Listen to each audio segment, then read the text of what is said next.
All of them are coming from what we experience every day. And I think that's really, when you're tuned into the present moment, your life tells you a story. Whether you're in the woods, or with people, or at a restaurant, or listening to poetry, or watching the clouds, or seeing a beautiful work of art, or listening to your favorite song or music, someone playing music live. There's nothing like that. It's just all part of what we wish for all souls, is to have what I call the food for souls. The food for souls is the art, it's the music, it's the dance, it's the poetry, it's the literature, it's the architecture that raises us up above our ordinary working state that we have as a culture, which is good, but we need breaks from that, and it's the arts that give us the breaks from that and give us what I call food for our souls. And without food for the souls, we get results that aren't pretty. And what we wish is a beautiful, happy life for everyone. So we want everybody's soul to be fed as much as possible. And this is why we have galleries and concert halls and dances and platforms. The chamber orchestra is coming this weekend and talk about how beautiful that is. We get these wonderful music played that resonates through time, from our past to the present, with young people playing it. And we hope that it's very successful for them, because we want to come to our town over and over again, because it's food for our souls, and every soul needs to be fed. And that's why we share what we do. So we're not quite there. I could kind of jump into it before I officially open. And I had a sweet little poem that came out of me, because this year I've been writing things that just sort of happen so far. So this one is one that I think we all have experienced. Screeching, screaming, whining, abrasive, irritating mantra of discomfort and pain. Poking me with needles, putting strange drugs in my mouth. Poison or medicine? Good intentions or what? Hours of surrender to what? Rotting teeth? Bleeding gums? Impermanence. Guess what? This tooth is just another part of my skull. The dentist chair, a perfect place to meditate. I got a new tooth, that's how that happened.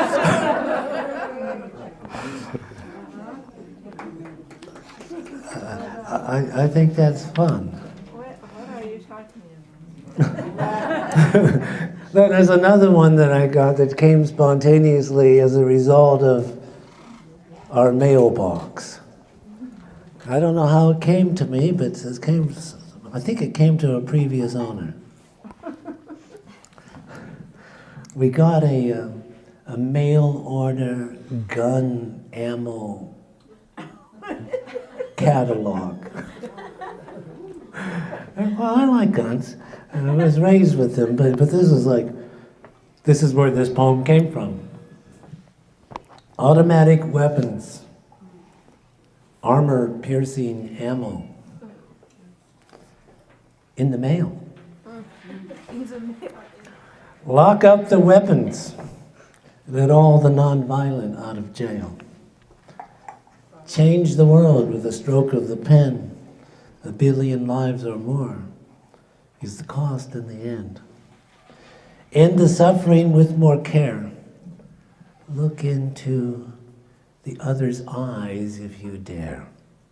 Find the trust that it takes to share. No mail order peace in the making where there's no profit for the taking. Just you and me and everyone else in the game. You'd better laugh and learn, or you will surely go insane. Meditate and know all of life is about how to grow. Find the center of your being, and you will become a creative machine. Your soul embracing the oneness we all know, in a world where compassion and peace does flow. That all came from a mail-order gun catalog. You go, oh, okay, well, whatever, bring it on. Okay, so I think now we can, not official yet. You're going to have to suffer through another poem here. Fortunately, my wife put little green tags on the ones that didn't get put into the regular program. We had a very incredible being pass from us at the beginning of the year. His name was Chatro Rinpoche, and he lived in Nepal and was like living enlightenment. And he was a very tough guy. He couldn't go on his property if you smoked or ate meat, which was what his choice. But he was really, really a wonderful, incredible human being who was very, very much teaching enlightenment and sharing all of his enlightenment with the rest of the world for the end of suffering from all sentient beings. So I wrote a little poem for him when his passing came to our knowledge. Live in gratitude, sacred beings, holy beings, enlightened beings, bodhisattvas, angels, and saints. All come and go. All their teachings are left behind. Treasures to be mined, all embraced, every heart, with compassion, wisdom, and equanimity and love. Open your heart, open your mind, live in happiness and joy. Practice the treasured teachings and bring more awakened consciousness to the world of suffering that we live in, that all may find liberation and find liberation in this very lifetime. Meditate, meditate, meditate in gratitude for the gifts of your precious human birth. So that's for the Rinpoche, and may his consciousness be absorbed by all of us, because that's sort of the way it works when they pass away. Energy goes out to everyone, and it's a gift for all. So, I think now we'll officially start. We must be close. The nature of this month's presentation is called The Original Valentine, a gift from nature's heart to you. And we welcome you to words falling from the sky in the present moment, the good news from Sedona, where all the adults are trained in telepathy, where all the children are indigo, and where every yard has a personal vortex of spiritual energy that they will share with you. And this is what Sedona is. We have all this amazing spiritual energy that people are creating in their own spaces, and they're creating it to share it. They're not creating it to keep it all to themselves. So this is one of the things that makes Sedona wonderful. Well, one of the things I have to tell everybody when they come to the First Friday is about the SIA. And people Not everybody knows what the SIA is because it's a secret organization. It's called the Sedona Intelligence Agency. And now we collect information just like the CIA and the NSA, but we're only collecting the good information, the positive things, the creative things that people do, and then we want to share them. And part of the SIA's job is to have agents all over the world that are distributing energies. Now, I always tell a story that some people in the beginning think like, well, what's he telling us? 2012, we're sitting out on this is an SIA story. It's very secret. Only if you tell anyone after you leave the room, your life may be in jeopardy. We're sitting out there in 2012, and of course 2012, we're all looking for this, whatever's going to happen. If you don't see it, you probably didn't see it, because it was happening all the time. But we're thinking, contemplating about 2012, and we're sitting on our porch, it's evening, and then we see a very strange blue light glowing in the sky behind Thunder Mountain.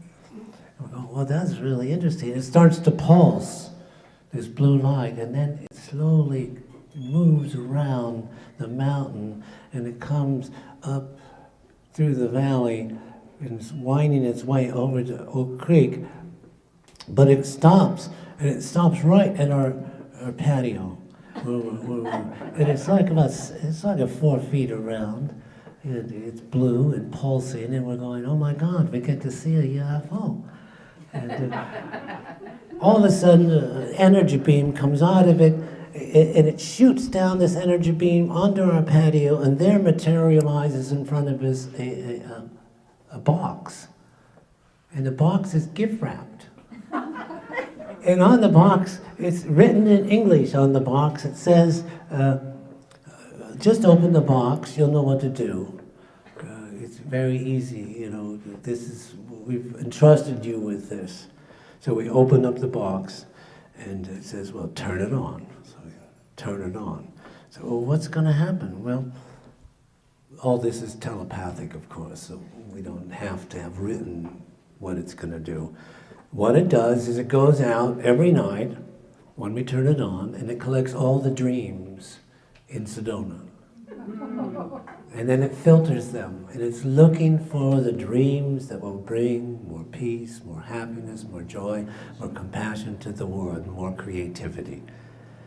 And so we collect all those dreams, and just like the NSA, we don't do it with your permission. So we confess to that right away. But the next thing that happens is we say, well, what do you do with all this information? Well, we send it out to our agents. I said, well, where are your agents? Well, our agents are all over the world. Our agents are all the creative people. They're the artists, they're the architects, they're the poets, they're the dancers, they're the playwrights. They're those people that are bringing that creative energy to our world to share. And so we're happy to give them any ideas that they might find inspirational. So that's where your dreams are going when you sleep in Sedona. And that's exciting. The SIA is a very good organization. We have wonderful intentions. We're a little bit worried about the election, though. So dream.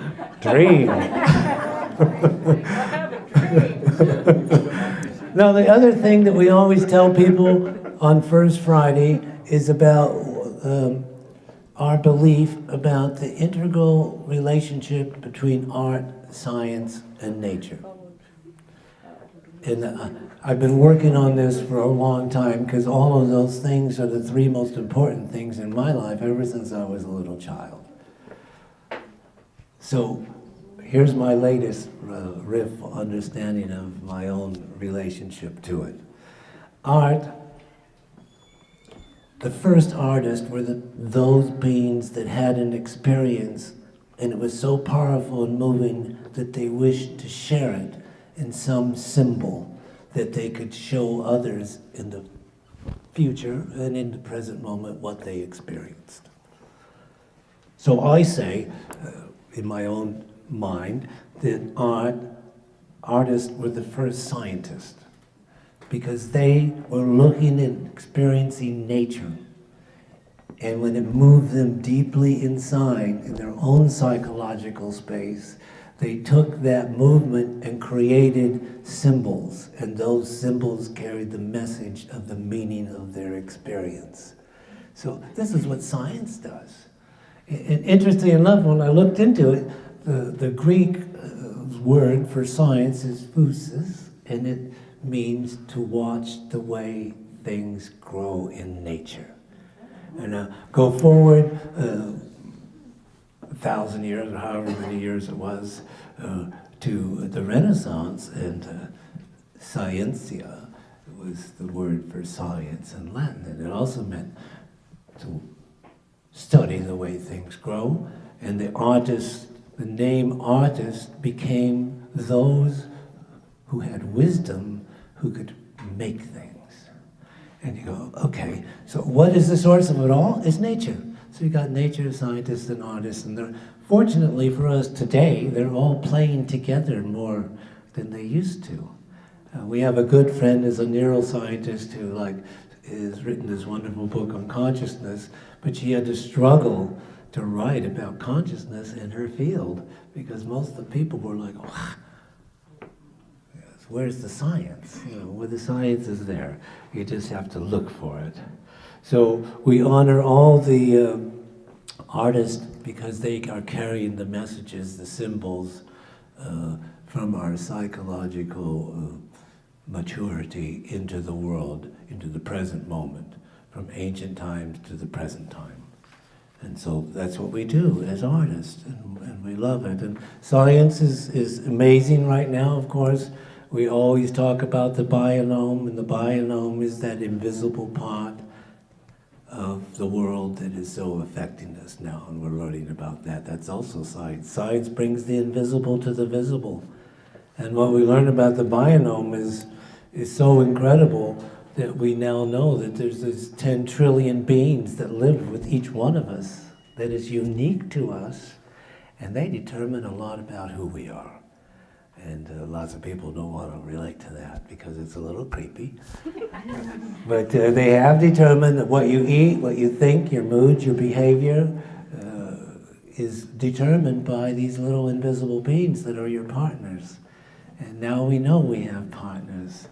And so we learn more and more about that and celebrate it, and it's all about the interconnectedness of life. That all life is connected. And the biomes are billions of years old, or we're only millions of years old. Even though, since they're part of us, we're also billions of years old. But you have to communicate with them. And then I have a lovely poem that came out that's a little bit about that, because I was listening to, as I hope some of you do as well, to the TED Talks, because sometimes I love the TED Talks on NPR. So there was this one recently on death, and it was this one woman who was very intelligent. She came out and she said, what happens when we die? Well, our bodies, we now know, are full of pollution. Pollution from the sky, from the water, from the drugs we take, from the things we can't avoid, from radiation, from all these things that we were unaware of until now. But yes, we're carrying, I forget how much it is, but it's a discernible amount. And when you're either cremated or put in the ground, you are polluting the air or the earth.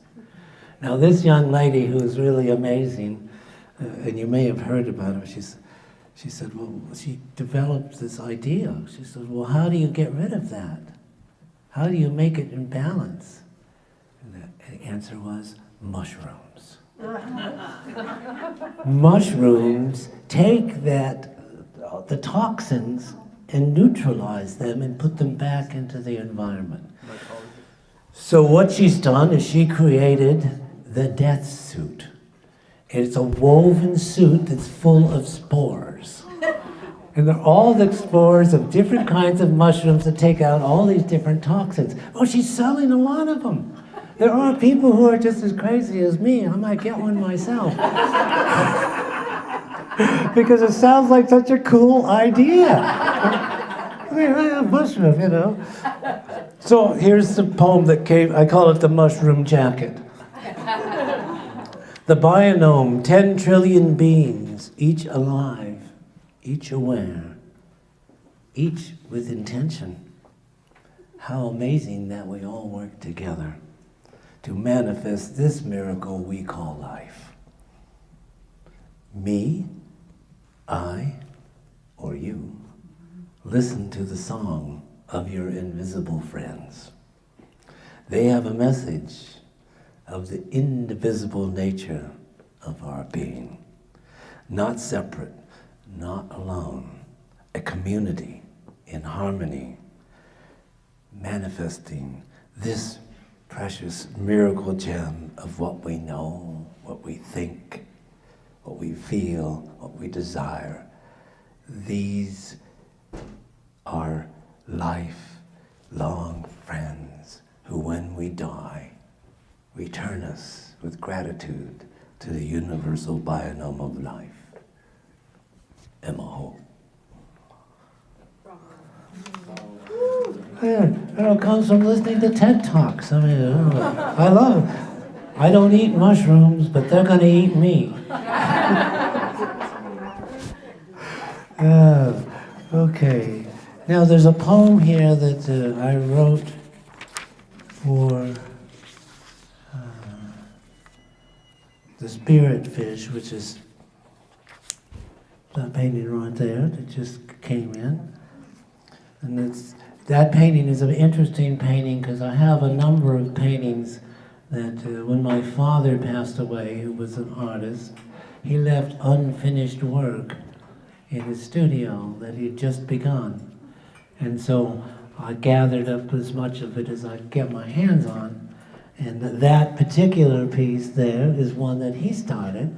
And so, and he did also paint, and I remember when I was growing up, a fish singing to the moon.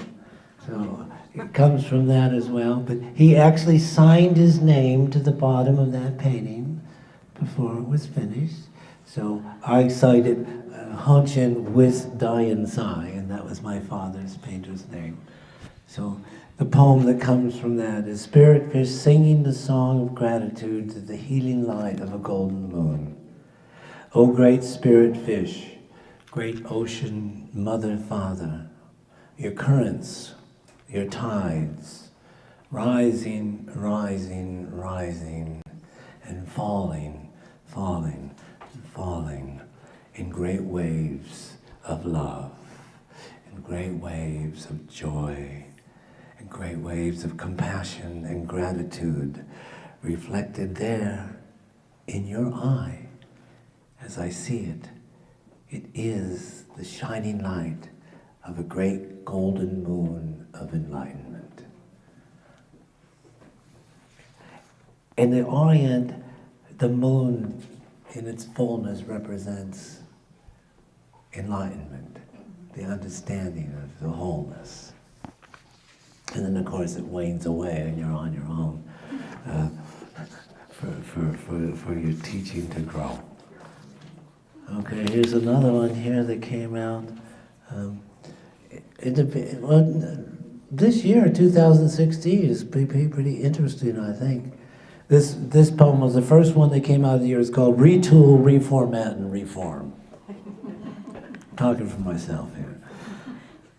A higher order of being in harmony, one day at a time, one life at a time, one heartbeat at a time, one breath at a time, one feeling at a time, one thought at a time, each a precious golden moment, one at a time, moving mystic symbols through space and time, learning the new language of higher connectivity, sharing the creative each day as a blessing of giving and receiving.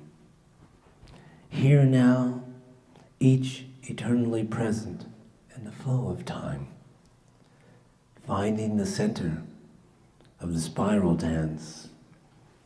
There the stillness and the peace become the model of the singularity as we move into the realms of novelty and joy.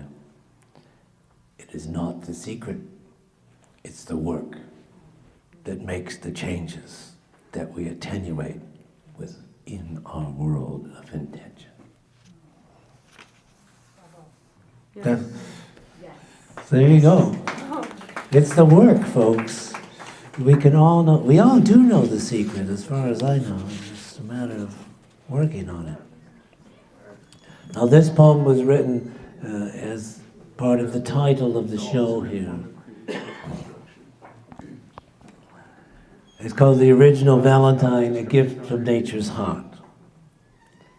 It is an equanimous gift for all to receive. A birthright, a blessing, a breath, a heartbeat, a bloodstream, a light stream, a love stream, spinning, spiraling from the center of the great Mother Earth.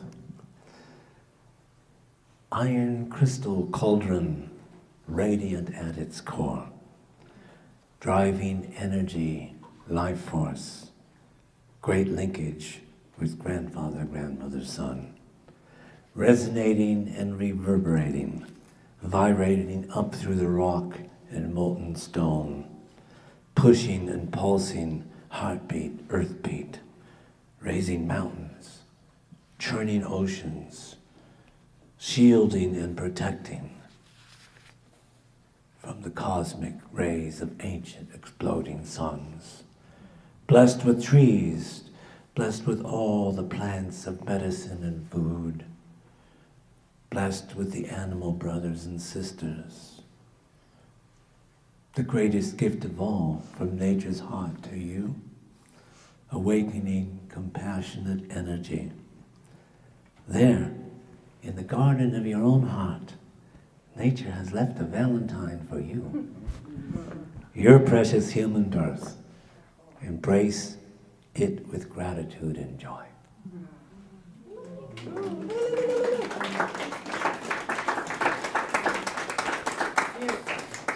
So we'll go back. We're going to do one more thing here because we always love to do this one because it's, I think, important. It's called checking in on your present moment. Did you touch the earth today? Did you greet the wind? Did you say hello to the deep blue sky? When did you last drink deeply from the light of all the heavenly stars? Or say hello to the big full moon? Did you open your awareness to embrace the warm light of our sun? And then greet the infinite vast ocean of stars of the galaxy that we live in. And then all the galaxies in our current universe. Go out and embrace them. They're there. They're waiting for you. And now all the universes that live in all the multi-dimensions of hyperlink space, time, no space, no time. And then where are we now? This is the beauty of it. You and I are both here and everywhere, simultaneously. And that's what the oneness is about. And when you feel that and experience that, your life changes. And so this is what we all want everyone to have, an experience of connectivity, so that they understand that when you're looking at another person, you're really looking at yourself. And that's what it's all about, it really is. And one of the things we always say to people when we're closing up is life is in such a delicate balance here. And today in our world of super media connectivity, we all understand more and more deeply how precious the balance is that we have, and how important it is for us to work to keep a balance. Because it seems like, and I'm sure every generation says this, but for me, it seems like it's getting crazier and crazier, and that we all need to take responsibility in creating as much happiness and peace and joy and compassion and sharing and caring in our lives, to share with others, because all that sharing and caring and peace and happiness and compassion and love, they are a measurable energy that doesn't stop at the door. It goes out and it connects with all the other beings and living things on the planet, and it helps create the web of balance and harmony in our world. And I get up in the morning and I say to everyone else, you get up and the world's telling, here, you pat yourself on the back and say, well, we did it again. We had enough love and sharing, caring, and peace and compassion in order to not to have the whole thing go up in, one of my poems that I love to read, it tells all about it. I say, well, you want to choose an asteroid, you want to choose a tidal wave, an earthquake, a super volcano, World War III, Putin pushing buttons,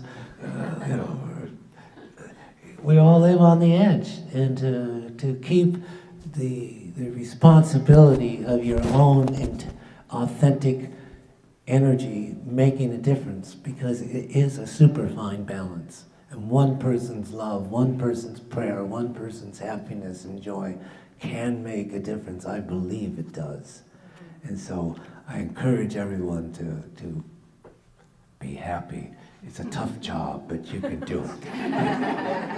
Anyway, thank you all so much for being here and sharing.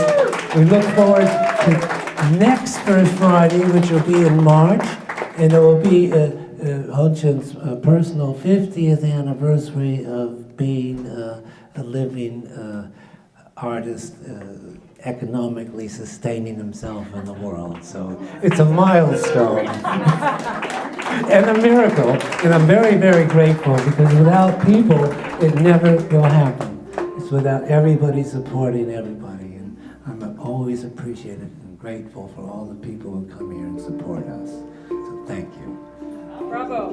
Thank you.